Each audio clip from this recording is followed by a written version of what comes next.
This video is sponsored by Skillshare. The first 500 to use the link in the description get 2 months free.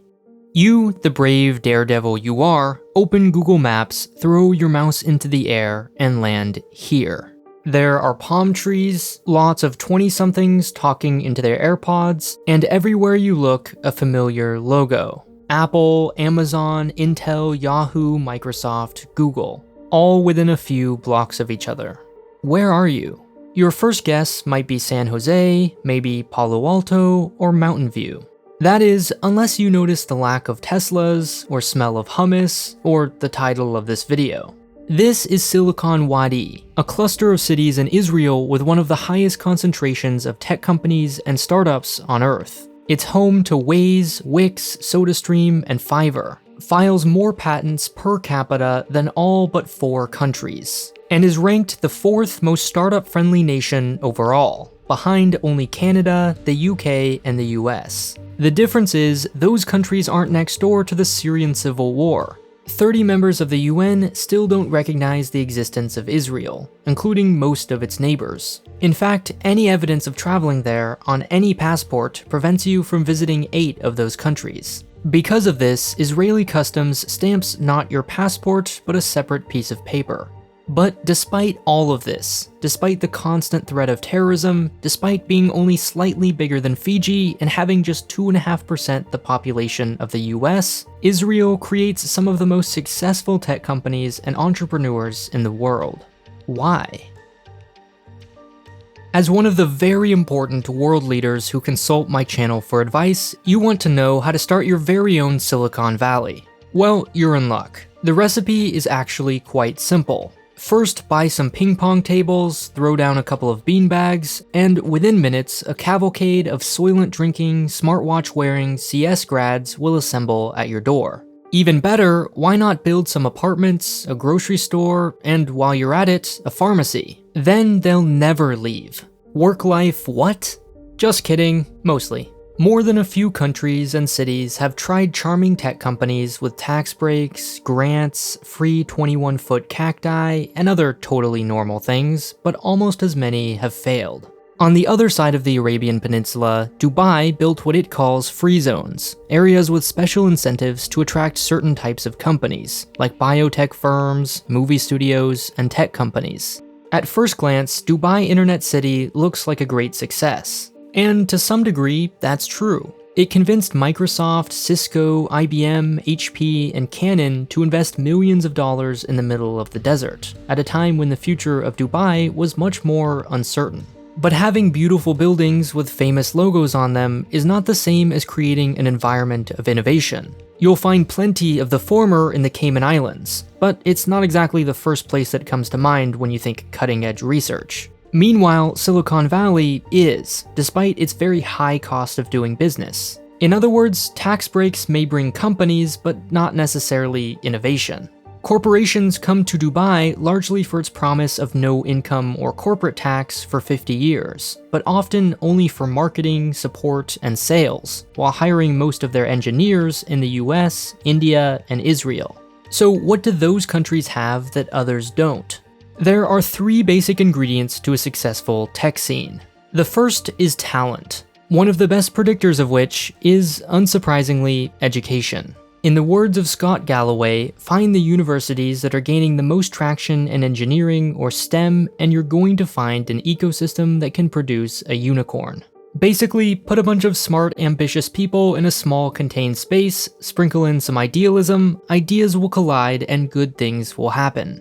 At the level of a nation, universities are about proximity. And hey, if you also learn something along the way, that's a bonus. Which is great news for Israel, one of the most educated countries in the world. About 47% of those over 25 have a college diploma. The Hebrew University of Jerusalem, Tel Aviv University, and the Israel Institute of Technology are all globally competitive schools. And because the country is just so small and its population so highly concentrated in just a few regions, it has the same fertile ground for entrepreneurship as a college campus, at a much larger scale. About 92% of Israelis live in urban areas, almost entirely in the northern half of the country.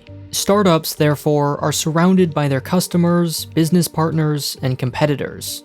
The other aspect of talent that's often overlooked, but just as important, is demographics. Not just how big a population is, but also what it's like. For example, it's misleading to say only that Japan has 126 million people, and Ethiopia 98. What those raw numbers hide are their age and background, which can either act as a free economic multiplier or a bleak and costly undoing.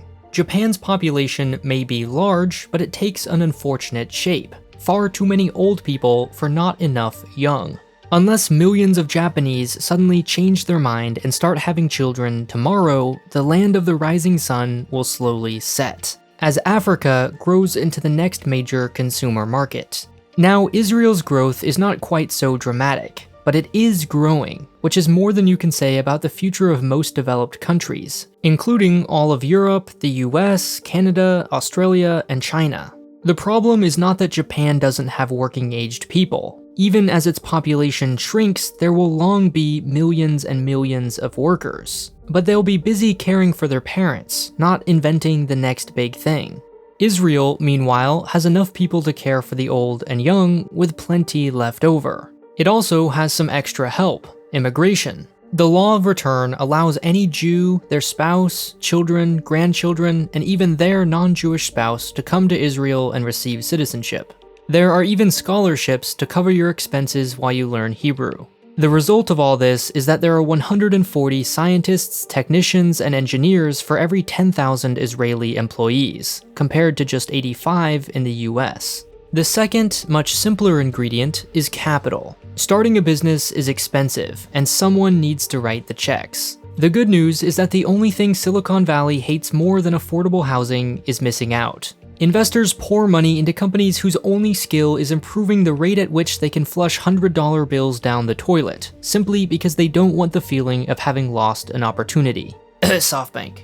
Once word gets out that somewhere like Israel is good at producing high-value startups, finding investors became exponentially easier. The more checks are written, the more venture capital firms pay attention. Israel's government got the ball rolling in the 90s, with big incentives for anyone willing to come invest in the country. Today, 4.5% of its total GDP is spent on research and development, which is just barely less than first place South Korea. Now, producing lots of smart young graduates and giving them bundles of cash is cool and all, unless they take those skills and that capital to California, giving Americans the jobs and tax dollars. The third ingredient is therefore a high standard of living. Israelis have to want to stay in the country. It's a fun fact for South Africa that Elon Musk grew up there, but not much use because Tesla and SpaceX are American companies. And this is harder than it sounds. On one hand, entrepreneurs and employees care about healthcare, crime, public transit, and so on. But it's a balance, because as salaries rise, companies are less drawn to the lower cost of hiring an Israeli engineer, currently $73,000, over, say, a Californian, $114,000. Salaries are so high in the San Francisco Bay Area, for example, that if you're feeling particularly cheap, you might just buy a $20 million private jet to save money, so you can hire employees in less expensive Houston and fly them over for the workday. Israel has to be attractive enough for people, but not so expensive that businesses look elsewhere.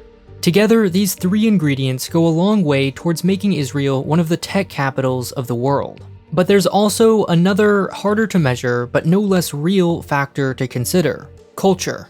If you graduate from Stanford with a degree in computer science on Friday, there's a very real chance you could walk into a Facebook or a Microsoft on Monday and start making $100,000+ a year. Or you could spend your days begging for money with the possibility of losing a lot only to end up back at square one.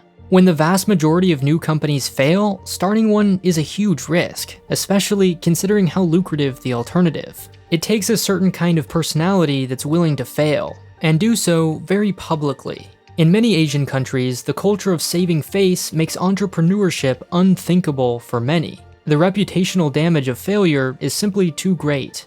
In Israel, however, a spirit of chutzpah, roughly audacity or bravery, has just the opposite effect. The author of the book Startup Nation writes, somewhere along the way, either at home, in school, or in the army, Israelis learn that assertiveness is the norm, reticence something that risks your being left behind.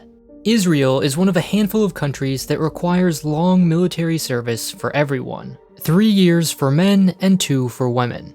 During their service, Israelis learn skills that apply to the workplace, make lifelong friends and business partners, and are reminded that their country can't be complacent.